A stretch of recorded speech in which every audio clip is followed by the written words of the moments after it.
அனைவருக்கும் வணக்கம். Welcome to Akash mission. தனிப்பெரும் கருணை நாள் என்று புகழப்படக்கூடியது வள்ளலாரின் பிறந்த தினம். கலையுரைத்த கற்பனையே நிலையென கொண்டாடும் கண்மூடி வழக்கமெல்லாம் மண்மூடி போக வேண்டும் என்ற கூற்றை கூறியவர். சங்கடம் விளைவிக்கும் ஜாதியையும் மதத்தையும் தவிர்த்தி நின்று ஜாதி சமயங்களை சாடியவர். பெரிய புராண பாடல் மூலம் உலகிற்கு அறிமுகமானவர் தான் இந்த வள்ளலார். வள்ளலாரை பொறுத்தவரை டிஎன்பிசியில் எப்போவுமே கொஸ்டின் கேட்பாங்க. 2022 குரூப் 2ல் கூட 2 கொஸ்டின் கேட்டிருந்தாங்க. இந்த வீடியோவில் ஃபுல்லாக நீங்கள் பார்த்தீங்கன்னாவே டெஃபினட்டாக டாப் டு பாட்டம் வர புது புக்லையாக இருக்கட்டும் பழைய புக்கில் எங்கெங்கெல்லாம் வள்ளலார் இருக்காருன்ட்டு புக் சோர்ஸோடு நம்ம பார்த்துக்கலாம். அதுக்கு முன்னாடி நம்ம சேனலில் சப்ஸ்கிரைப் பண்ணலைன்னா சப்ஸ்கிரைப் பண்ணிக்கோங்க, லைக் பண்ணுங்கள், ஷேர் பண்ணுங்கள். கீழே இருக்கிற டெலிகிராம் லிங்க்கில் ஜாயின் பண்ணிக்கோங்க. அதில் உங்களுக்கு தேவையான book proof, previous year question எல்லாமே போடுவோம். அது மட்டும் இல்லாமல் போல் மாடல் டெஸ்ட்டும் கண்டக்ட் பண்ண போகிறோம், யூஸ் பண்ணிக்கோங்க. ஃபஸ்ட்டு பாருங்கள். ஓடையிலே ஊறுகிற தீஞ்சுவை தண்ணீரே, உகந்த தண்ணீர் இடைமலர்ந்த சுகந்த மணமலரே. இந்த பாடலை பாடியவர் யார்? ஸோ இது நம்மளுக்கு 10th நியூ புக்கில் புக் பேக்கில் இருக்குங்க. ஆக்சுவலாக இது பாருங்கள். கோடையிலே இலைப்பாற்றி கொல்லும் வகை கிடைத்த குளிர் தருவே, தருநிழலே, நிழல் கனிந்த கனியே, ஓடையிலே ஊறுகின்ற தீஞ்சுவை தண்ணீரே, உகந்த தண்ணீர் இடைமலர்ந்த சுகந்த மன மலரே. ஸோ இந்த 8 லைனுமே ரொம்ப ரொம்ப இம்பார்ட்டன்ட். கண்டிப்பாக நம்ம மெமரி பண்ணிடணுங்க. நான் இதே குரூப் 2ல் பார்த்தீங்கன்னா ராமலிங்க அடிகளரது சிந்தனைகளின் ஊற்றுக்களமாக இருந்த இடம் என்ன அப்படின்னு சொல்லி கேட்டிருந்துப்பாங்க. ஆக்சுவலாக ராமலிங்க அடிகளுக்கு இறைவனோட வழிபாடு இல்லைங்க. அதாவது இறைவன் ஒருவனே அவன், ஒளி வடிவமானவன் அப்படின்னு சொன்னவர் தான். இருந்தாலும் தொடக்கத்தில் நிறைய முருகப்பெருமானை பற்றி பாட்டு எழுதியிருக்காரு. சிவபெருமானை பற்றி ஒரு நூலையே அவர் எழுதியிருக்காரு. இது 10th ஓல்டில் நம்மளுக்கு இருக்குங்க. நம்ம பின்னாடி பார்க்கலாம். பாருங்கள், ராமலிங்க அடிகளரது சிந்தனைகளின் ஊற்றுக்களமாக இருந்த இடம் கந்தக்கூட்டம் தான். இது நம்ம நியூ 12th தமிழ் புக்கில் மேலேயே கொடுத்துருக்காங்க. பாருங்கள், இவர் சென்னையில் வாழ்ந்து வடலூர் சென்று ஆன்மீக மையத்தை ஏற்படுத்தினார். ஸோ வடலூரில் ஆன்மீக மையத்தை ஏற்படுத்தினார். அவரது சிந்தனைகளின் ஊற்றுக்களமாக இருந்தது கந்தக்கூட்டம். ஸோ ஆன்மீக மையங்களை நிறுவியது தான் வடலூர். ஸோ வடலூரில் அவர் சத்திய தர்மசாலை, சாப்பாடு போடுறது, சத்திய ஞான சபை, இது எல்லாமே வடலூரில் ஏற்படுத்தியிருப்பார். மருதூர் இவர் பிறந்த இடம்.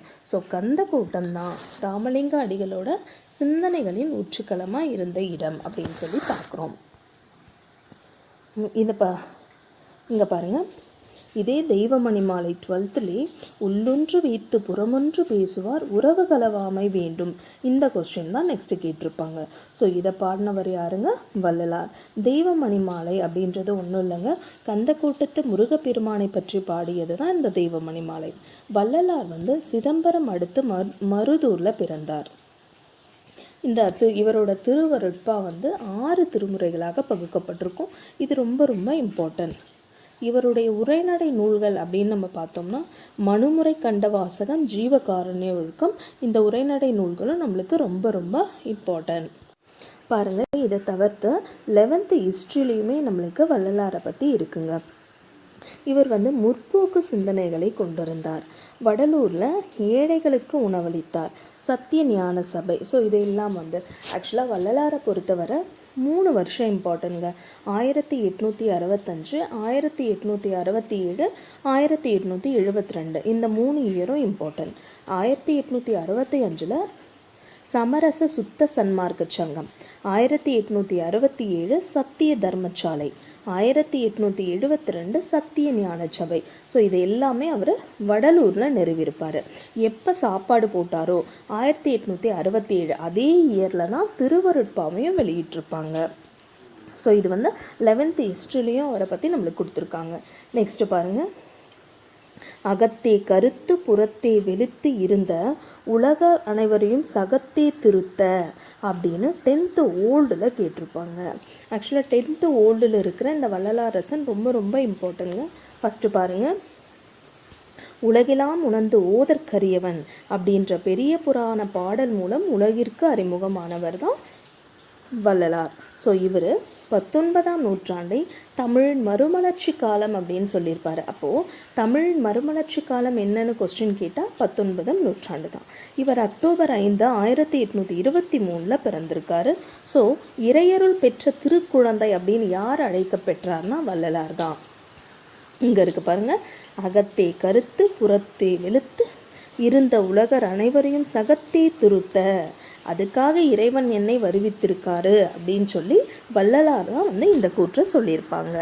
நெக்ஸ்ட் பாருங்க, கலையுரைத்த கற்பனையே நிலையென கொண்டாடும் கண்மூடி வழக்கம் எல்லாம் மண்மூடி போக அப்படின்னு சொல்லியும் 10th ஓல்டில் தான் இருக்குங்க.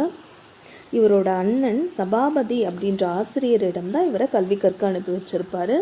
இதோ ஒரு உத்தம மனிதர் போகிறார் அப்படின்னு வள்ளலாரை அழைத்தவர் திகம்பர சாமியார்.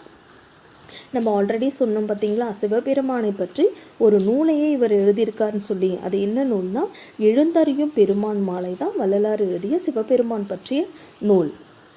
நெக்ஸ்ட் பாருங்க, இங்கே வருது பாருங்க, கலை உரைத்த கற்பனையே நிலையென கொண்டாலும் கண்மூடி வழக்கம் எல்லாம் மண்மூடி போக. நம்ம மேலே பார்த்தோம் இல்லைங்களா, அந்த கொஸ்டினுக்கான ஆன்சர் 10th ஓல்டில் தான் இருக்குது.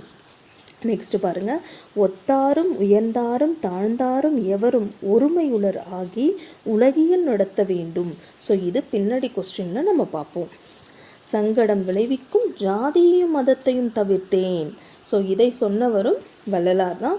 நெக்ஸ்ட் இதை கொஞ்சம் ட்விஸ்ட் பண்ணி கேட்டிருப்பாங்க பாருங்க, ஜாதியும் மதமும் சமயம் தவிர்த்தேன் சாத்திர குப்பையும் தனந்தேன் அப்படின்னு சொன்னவரும் வள்ளலார் அவர்கள் தான். ஸோ இது எல்லாமே நம்மளுக்கு 10th ஓல்டில் தாங்க இருக்குது. பாருங்கள், சத்திய தர்மசாலை எப்போ நிறுவனார்? 1867 நிறுவியிருப்பார். எத்துணையும் வேதமுறாது எவ்வுயிரும் தம்முயிர் போல் எண்ணி. ஸோ இந்த லைன்ஸ் எல்லாம் கண்டிப்பாக நம்ம படிக்கணுங்க. உயிரிறக்கமே பேரின்ப வீட்டின் திறவுகோள், இது இவரோட இம்பார்ட்டன்ட் மேற்கோள்ங்க. ஸோ இதுவும் 10th ஓல்டில் தான் கொடுத்துருப்பாங்க. பாருங்கள், உயிரிறக்கமே பேரின்ப வீட்டின் திறவுகோள். ஸோ கூறியவர் வள்ளலார் அவர்கள் தான். ஸோ நம்ம ஆல்ரெடி பார்த்தோம், திருவருட்பா 6 தொகுதிகளாக பகுக்கப்பட்டிருக்கு. ஸோ இவர் வடலூரில் சத்திய ஞான சபை இயர் எப்போ பார்த்தோங்க 1872 நிறுவியிருப்பார். ஸோ வள்ளலாரை புதுநெறி கண்ட புலவர் அப்படின்னு அழைத்தவர் நம்ம பாரதியார் தான். ஸோ பாரதியார் வள்ளலாரை என்னன்னு சொல்லி அழைச்சாங்க? புதுநெறி கண்ட புலவர் அப்படின்னு அழைத்தார். பாருங்க, வாடிய பயிரை கண்டபோதெல்லாம் வாடினேன். இது நம்மளுக்கு ஓல்டு 8th திருவருட்பா பாடலில் கொடுத்துருப்பாங்க.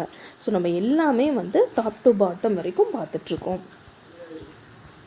நெக்ஸ்ட் கொஸ்டின் பாருங்கள், அருட்பெருஞ்சோதி அருட்பெருஞ்சோதி தனிப்பெருங்கருணை அருட்பெருஞ்சோதி என்ற மந்திரத்தை உருவாக்கம் செய்தவர். நம்ம ஆல்ரெடி மேலே கொஸ்டின் பார்த்தோம் இல்லைங்களா, ஒத்தாரும் உயர்ந்தாரும் தாழ்ந்தாரும் எவரும் ஒருமையுளராகி உலகியல் நடத்த வேண்டும் அப்படின்னு பாடியவரும் வள்ளலார் தான். நான் வெயிலுக்கு ஒதுங்கும் விருட்சகம் அழிக்காதே அப்படின்னு சொன்னவரும் வள்ளலார் தான். குருவை வணங்க கூசி நிற்காதே, நல்லோர் மனதை நடுங்கச் செய்யாதே, பசித்தோர் முகத்தை பாராதிராதே. ஸோ இது எல்லாமே வள்ளலார் கூற்று. மனமொத்த நட்புக்கு வஞ்சகம் செய்யாதே, இது எல்லாமே நம்ம 10th ஓல்டில் லாஸ்டில் கொடுத்துருப்பாங்க.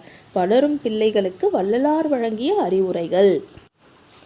தந்தை தாய்மொழியை தள்ளி நடக்காதே, குருவை வணங்க கூசி நிற்காதே, வெயிலுக்கு ஒதுங்கும் விருட்சகம் அழிக்காதே, மனமொத்த நட்புக்கு வஞ்சகம் செய்யாதே, நல்லோர் மனதை நடுங்கச் செய்யாதே, பொருளை ஈசித்து பொய்ச் சொல்லாதே, ஏழைகள் வயிறு எரியச் செய்யாதே, பசித்தோர் முகத்தை பாராதிராதே, இறப்போருக்கு பிச்சை இல்லை எண்ணாதே, தானம் கொடுப்போரை தடுத்து நிறுத்தாதே.